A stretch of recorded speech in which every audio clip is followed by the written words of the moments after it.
Assalamu alaikum, boys and girls. Today we are continuing the previous lesson about the compound angles. The compound angle formula, you are already familiar with it. Sine A plus B is equal to sine A plus sine A cos B plus cos A sine B. And if we have a difference of A and B, sine A minus B, then it will be sine A cos B minus cos A sine B. For cos A plus B, we have cosine A cosine B minus sine A sine B.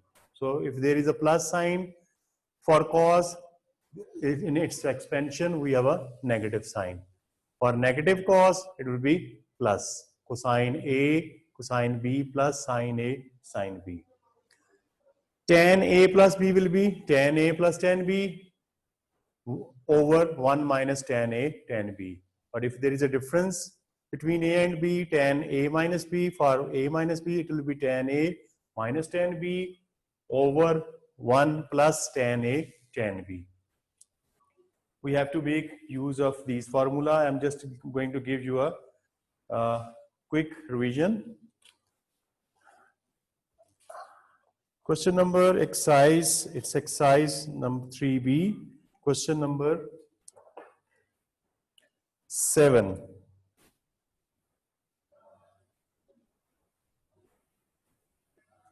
It says, given that cos A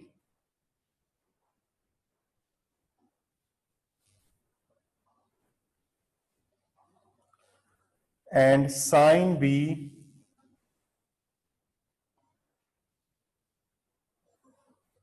minus 8 by 17,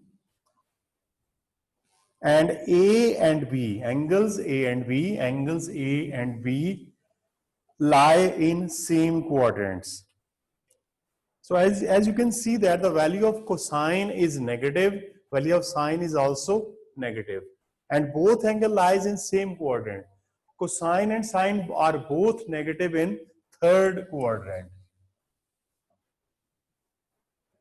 In third quadrant, both sine and cos are negative.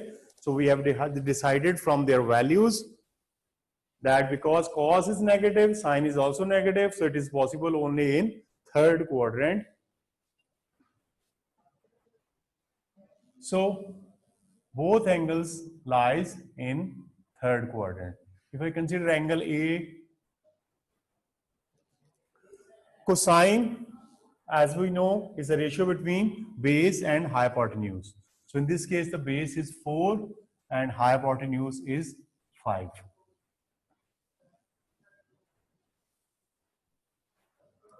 And 4 is on the negative side of the x coordinate, so its value is negative 4. Negative 4 over 5. Using the Pythagoras theorem, I can find the value of the perpendicular. For that purpose, I am using perpendicular square is equal to hypotenuse square minus base square. That gives me 5 square minus 4 square.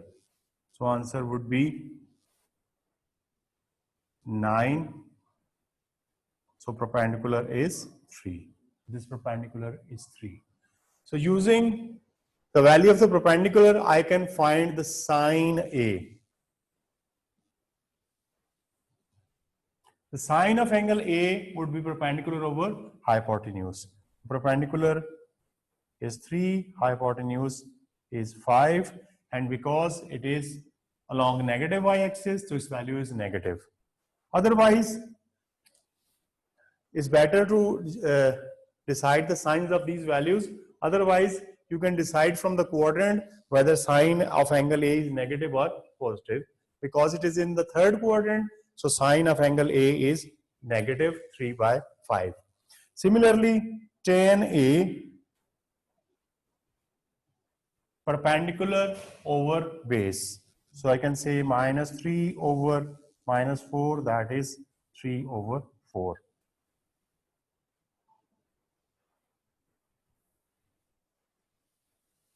Sine of angle B. Angle B is also in third quadrant.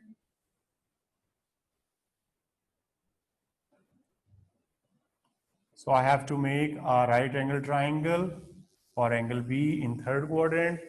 Sine is a ratio between perpendicular and hypotenuse. So its perpendicular is -8, hypotenuse is 17. Remember, only base or perpendicular could be negative or positive. Hypotenuse is always positive. Using these values, I can find the base.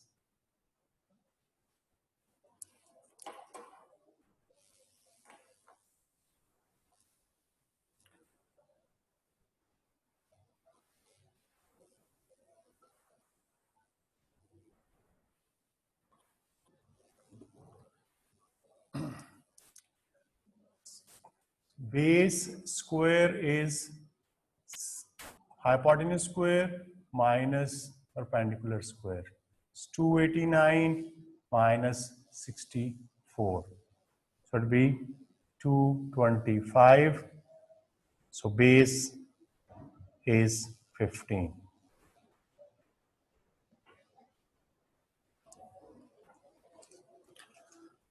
Now using these values, I can find cosine of angle B. That will be -15 because it's on the left side. So -15 over 17. And I can find tan B. Tan B again would be perpendicular over base. I'm using positive values because these negative signs will be cancelled. And because tan is in third quadrant is positive, so value of tan B is positive. Now using these values, we have to find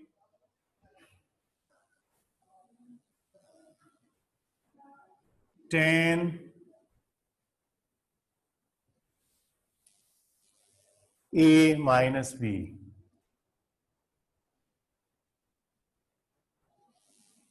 First of all, I have to, using the compound angle formula, I have to write its expansion.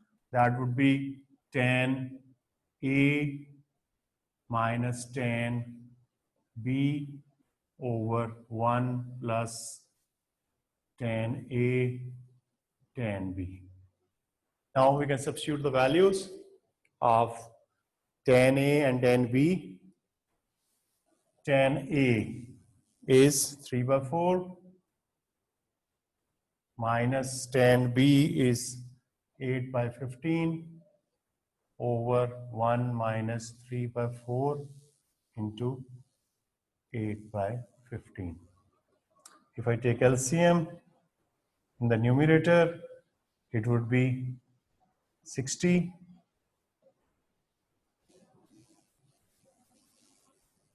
And in the denominator, I'll have same LCM, 60. So we can cancel. We're left with 13 over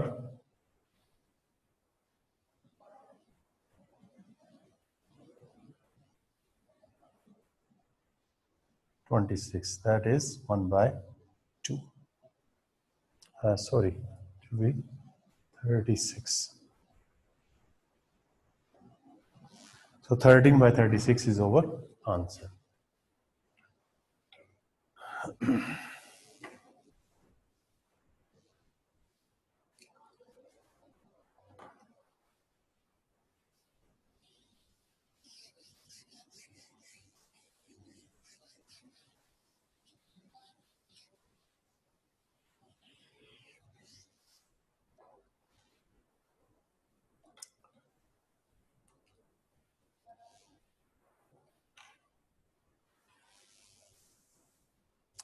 Question 9 says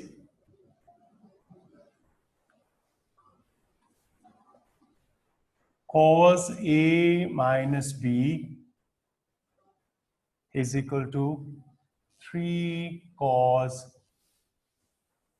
A plus B.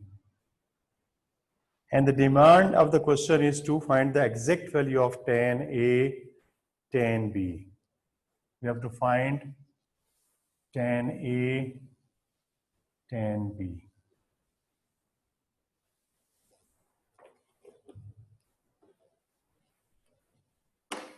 For that purpose, I'm going to expand cos A minus B is equal to 3 cos A plus B using the compound angle formula. I'll get cos A cos B.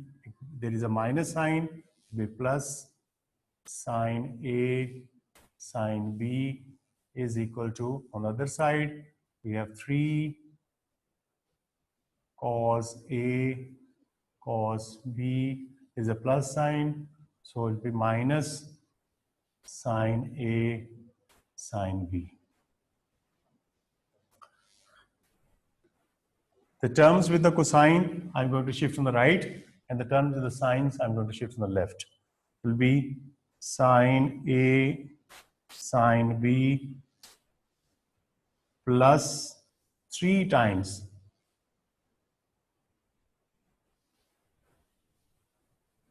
it is 3 sin A sin B. When it is shifted to the right side, the left side, I'll get plus 3 sin A sin B.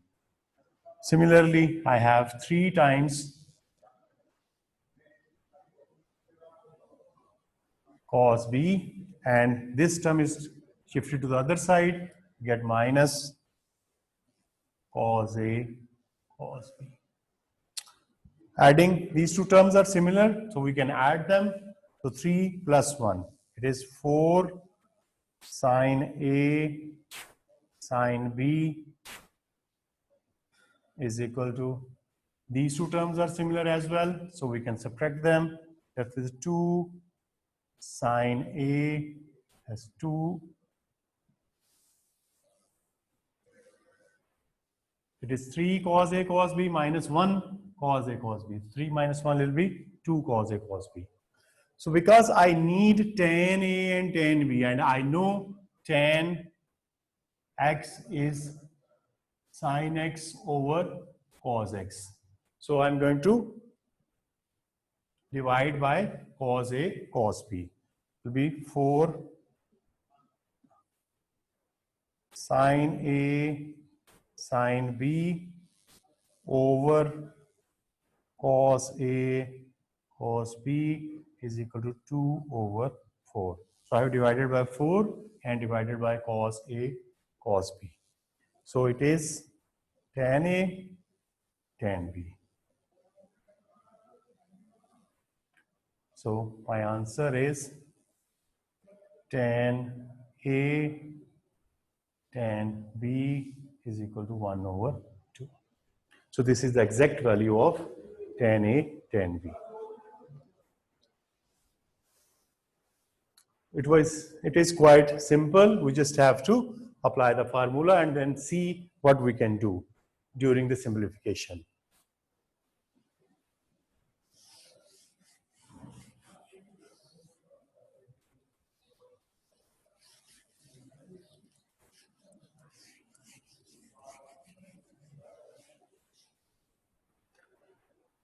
Question 10 says,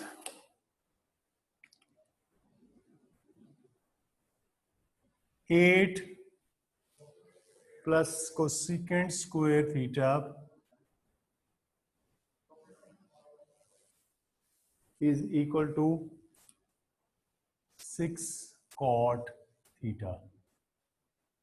Find the value of tan theta. We have to find tan theta. First of all,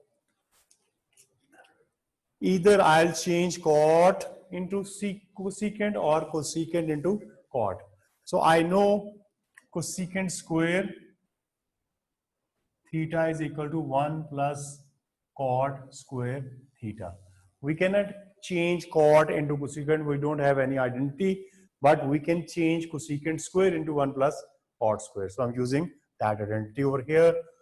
So it will be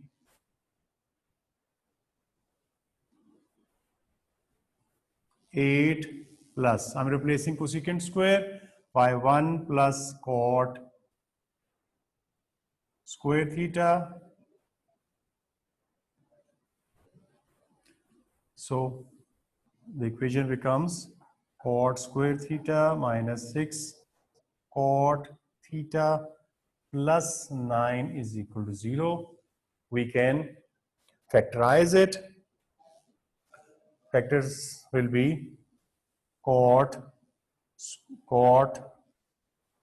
theta minus 3 cot theta minus 3. 3 into 3 is 9, positive 9, and their sum is negative 6. So I'm not doing the every step for the factorization. You people are quite expert in that area. Now, using these factors, I have cot theta minus 3 is equal to 0. Cot theta is equal to 3. If I take a reciprocal of both sides, I know the reciprocal of cot is tan. It will be tan theta. On the other side, I take the reciprocal, becomes 1 over 3. So the demand of the question was to find the value of tan theta, and we have arrived at our answer. Tan theta is equal to 1 over 3. Then he says find the exact value of tan theta plus 45.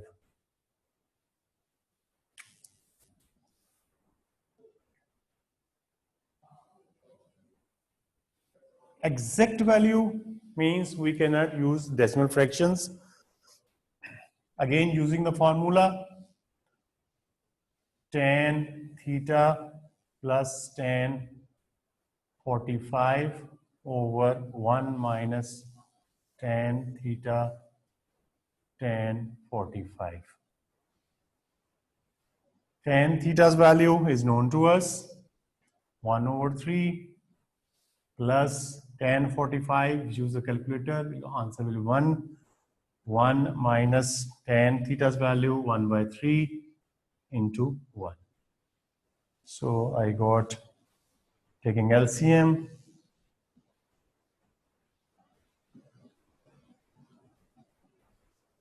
so I left with 4 over 3 into, if I take the reciprocal of the denominator and multiply it, get 3 over 2. So answer is 2. That is the exact value of tan theta plus 45. This is how we are applying compound angle formula.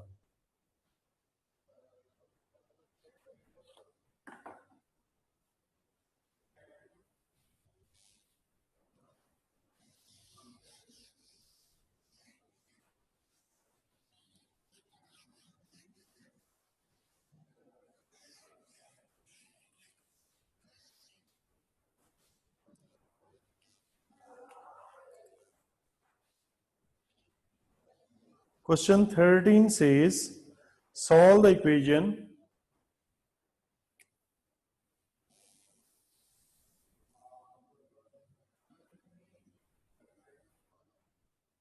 cos x plus 30 is equal to 2 sin x. We have to solve this equation. And we know when we have to solve an equation, we have to have only one trigonometric ratio in the equation, either sine or cos or tan. First of all, I'm going to use this compound angle formula on the left side.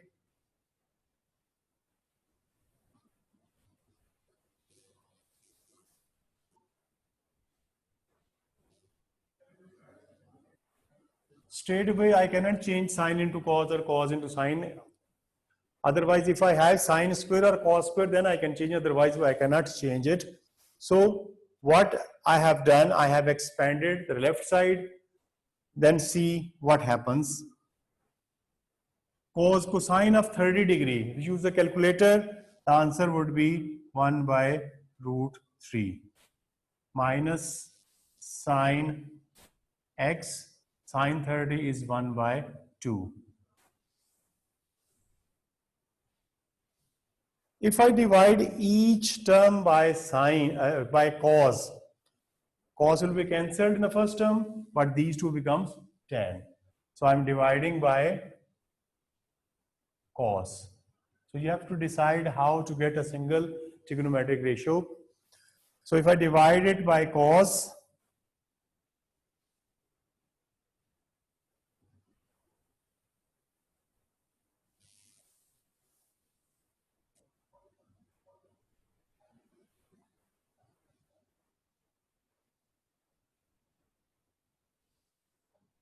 we can do this step in the later stage as well. It's your choice. I got 1 by root 3 minus 1 by 2 tan x is equal to 2 tan x. Shift on the other side, it is 2 tan x plus 1 by 2 tan x. So 1 by root 3 is equal to, if we add them, we'll get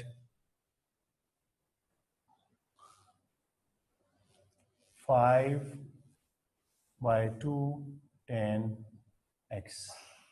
I have added 2 and half. So 2 and half, if we take LCM, it will be 5 by 2. So I have to solve this equation. The value of x is required. So I'm shifting these two numbers on the other side. So 2 by 5 root 3 is equal to tan x. So x will be tan inverse of 2 by 5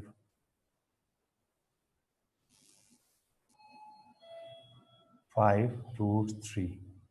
Using calculator, you can find the base angle for x and range you have for x. The range is from 0 to 360. Then accordingly, you can decide the values of x. There are two values of x in the first quadrant and in the third quadrant. That's all from my side for today. I have sent you a worksheet. You have to use the same worksheet, and answer are available with you. So just try this question at home and you can send me the problems anytime. Thank you very much.